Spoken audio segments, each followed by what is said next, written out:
Secondo lei l'Africa paga un caro prezzo sugli errori delle grandi potenze? We end up with injustice, we end up with corruption, we end up with poverty, we end up with the worst possible things, we end up with the image. I don't have to tell you the image that you have in Africa. I don't have to tell you. Listen, when I was in office as an Air Force pilot, I went to school and trained in the cities. When I became an Air Force pilot, I had the opportunity to travel around the country. That's when I saw there is a big difference between those of us living in the cities and the mass people who feed us living in the rural areas. My brother, you listen to me carefully.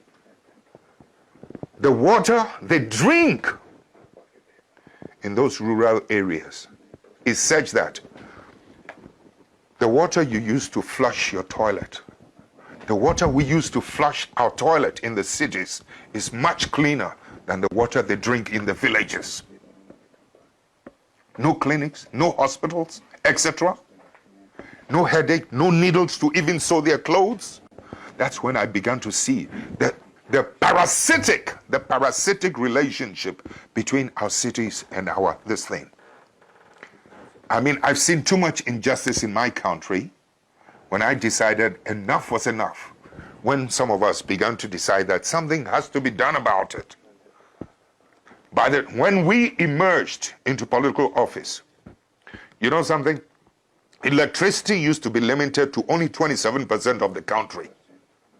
In the shortest possible time, we were able to, with Italian assistance, we were able to extend electricity from 27 to almost 87% of the rest of the country.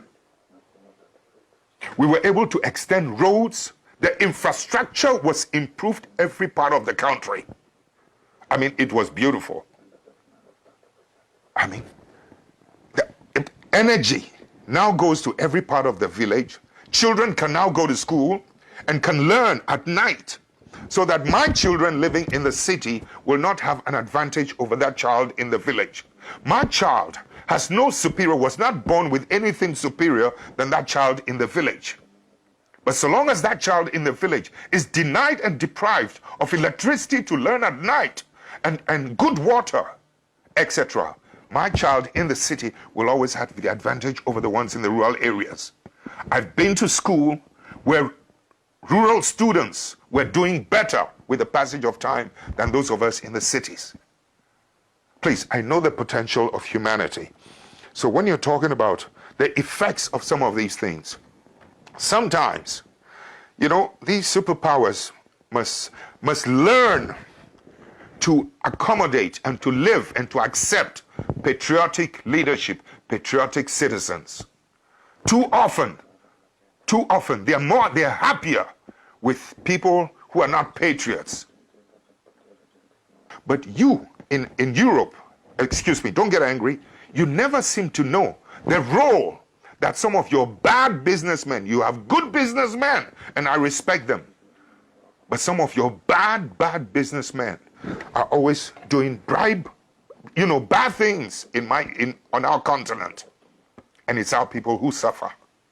This kind of thing must stop. Your governments must begin to wake up to help us, to help to police and to maintain the integrity of economic policies and economic practices in my country.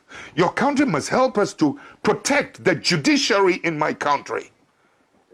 Your country must help us to police and to monitor and to protect the political integrity in our continent.